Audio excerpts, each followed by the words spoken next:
Natanze mwiriwe bakunzi bacu mwebwe mudukurikirana ijoro n'umurango turabashimira cane. Jewe nitwa David TUYISABE mpagarariye umuryango w'abarimyi b'ikibonobono mu Burundi, murabona ko nambaye ijire ya inaskoki, hanyuma kandi nkaba nambaye na casque.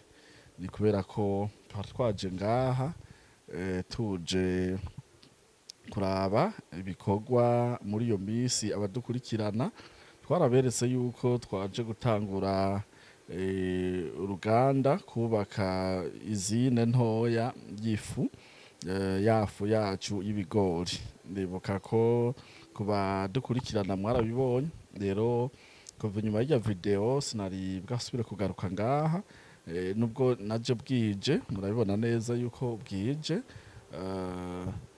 Narishitse ndabe aho ibikorwa bigeze, hanyuma nashitse ngaha vy'ukuri nashimye cane gose ukugene ibi bikorwa biriko biragenda. Ndavye aho bigeze bisigaje nk'indwi imwe gusa kugira ngo bishobore kuba vyarangiye, kuko hasigaye kubetona hasi, gushiramwo isima, kumbure no kugira controle nkeya isigaye.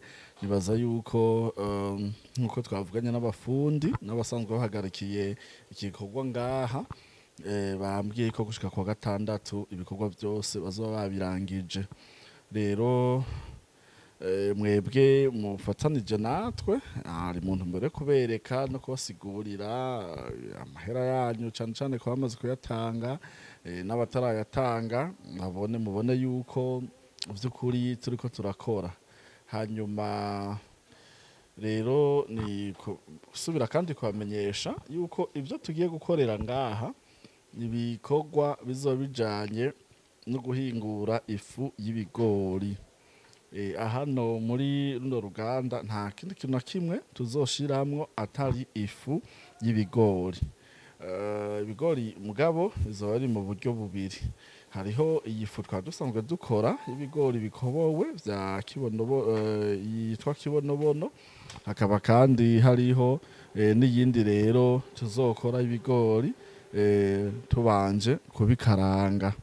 Ivyo rero nizera yuko navyo dutanguye kubikora tuzobibereka, kandi ivyo vyo gukaranga ibigori ni kimwe mu vyo twibaza ko bizoshobora kugabanya igiciro c'ifu y'ibigori kw'isoko, kuko turizeye neza naho tutarakora ibiharuro ngo turabe uburyo tuzoba twakoresheje mu gukaranga.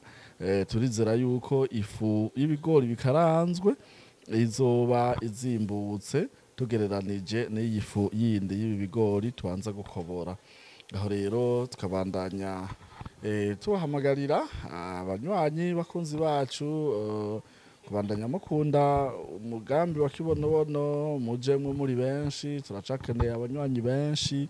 Kuri we wadukurikiranye bikaba n'ubu bikigutera amakenga, kaze urabe aho bikorwa bigeze, kugira ngo nimba ubona vyoshoboka utange 2012 uze wifatanye natwe muri bino bikorwa. Murakoze rero, sinobarambira, kwari kubereka yuko ibikorwa biriko birabandanya neza, kandi turashima Imana vy'ukuri.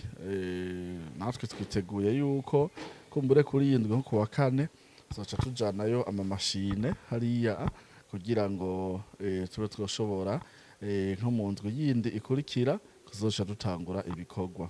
Murakoze, Imana ibahezagire.